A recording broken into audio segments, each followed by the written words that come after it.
My name is Tanesh and the project of my team is Smart Forest System, which is intended towards solving some forest fire related issues. I'll be presenting the introduction part of our project.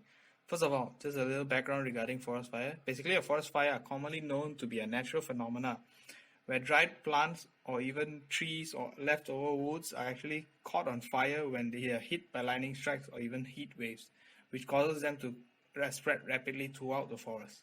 Besides that, in some cases, it is also found that forest fires are also caused by poor human behaviors and activities, where the fire are actually triggered by small things like cigarette butts or even campfires.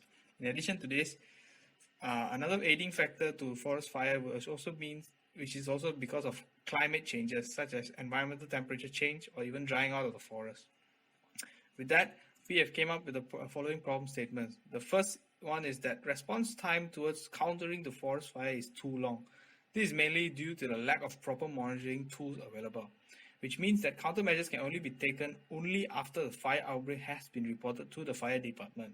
And by the time the firefighters actually reach the scene, a huge portion of the forest would have already been affected. To add on to this, reports that are filed to the fire department are subject to high uncertainty factors like inaccuracy or the lack of information, which is causes an additional delay just to track down the source of fire exactly. Besides that, lack of overview and traceability is also another problem that is faced. What this means that there is no proper way to actually visualize past forest fire cases. Without this important information, it is difficult to perform proper analysis and predictions of when the next forest fire might occur. Therefore, in order to solve this issue specifically, a cloud-based solution is proposed. The next presenter will talk further on this. Thank you. My name is Chai Jairan, so I will be presenting about the system overview. Firstly, we will be collecting raw data from the sensor and transfer through the IoT core and Kinesis data stream to the Lambda function.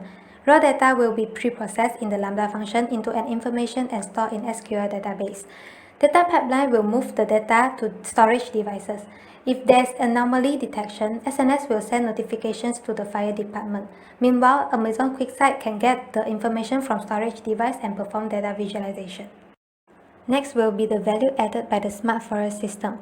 As mentioned in the problem statement, there is no efficient way to know if a fire has really occurred in real time, which makes it impossible to predict on the next fire outbreak. So with this system, it able to provide a proper data visualization dashboard to perform data analysis.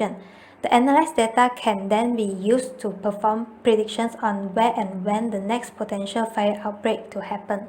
Next, to solve the problem of getting reports from a core would be time-consuming and not efficient, the system is able to get live data from the sensors, detect sudden huge spike in temperature and post alert message to the respective departments.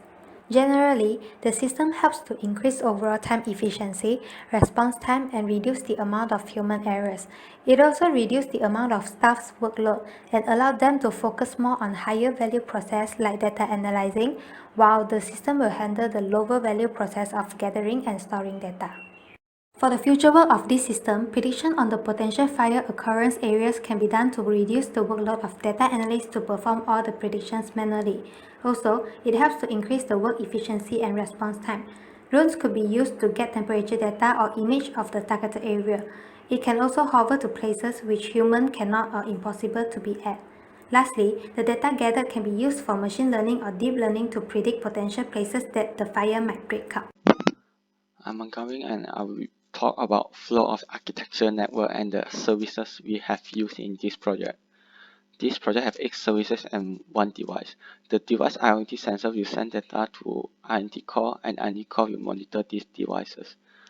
Kinesis data stream will get data from IoT core and send to Lambda. Lambda will pre-process the data and if detect anomaly, it will send message to user through SNS. Lambda will also save the pre-processed data into MySQL, and MySQL will send data to pipeline, to S3, and finally to QuickSight. QuickSight will allow the analyst to have a more clear vision on the data. IoT sensor is a sensor device that produces an output which is then transmitted to IoT core service as a MQTT protocol message. IoT core can connect devices easily and securely interact with cloud application and other devices. It keeps track and communicate with all devices intended and connect our physical device to the service. The Kinesis data stream is a real-time data streaming service. It continuously captures gigabytes of data per second from hundreds of thousands of sources. The data collected will be available in milliseconds. That Lambda can run scripted piece of code without the need for provisioning or managing server manually. SNS have topic that allow publisher system to fan out system to large number of subscriber endpoint for parallel processing. The database for MySQL can store the pre-processed data that come from AWS Lambda service of the live data from the IoT devices. The data pipeline is a service that helps move data between different AWS compute and storage services, as well as on-premises data source at specific interval. S3 is an object storage service that allows users to use it as a place to store and protect any amount of data. QuickSight is a service that allows users to create interactive data visualization chart without much effort and also allow a great level of flexibility to the user to customize the visual as intended. A very good day to lecturers and friends. My name is Choi Siman, and now I would like to present the literature overviews of this project. So first of all, what is cloud computing? A cloud computing is actually a delivery of on-demand services where companies can access any system's form of applications to storage from cloud service provider, right? So what is the advantage of using the cloud computing? Straight to the point that the cloud computing can actually avoid any complexities of owning and maintaining the IT infrastructures and also upfront the costs. In short, company can also pay for the service they have used, and cloud computing today had also covered many of options of the services. So here we will actually say present about the difference between the AWS, Azure, and Google Cloud Platform, also known as the GCP. So the first of all, the ownerships. AWS is owned by the Amazon company itself. Then the Azure Cloud is owned by Microsoft, and the GCP was owned by the Google itself. And for the configuration, in AWS, the users will have to configure their own pre-configured images. For Azure Clouds, the users need to choose a virtual disk to create a virtual machine, which pre-configured by the third parties, and also need to specify the number of cores and memories. For the GCPs, the configuration it provides the virtual machine instances in Google's data centers already. So for the storage in AWS, they offers the temporary storage which assign when instance is started and destroy when terminated. And in Azure Clouds, however, it offers temporary storage by block storage. And in GCP, it offers cloud storage for object storage and persistent disk for block storage.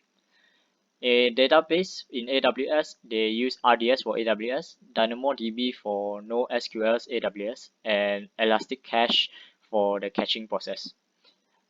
Azure Clouds, it uses the SQL database, MySQL and PostgreSQL for relational database, and the Cosmos DB for NoSQL solutions, and Redis Cache for caching process. Lastly, for the GCPs, the database is for Google Cloud SQLs, Google Cloud Bigtable Cloud Database for NoSQL database, and also the Cloud CDN for caching. That's all from me for today. Thank you.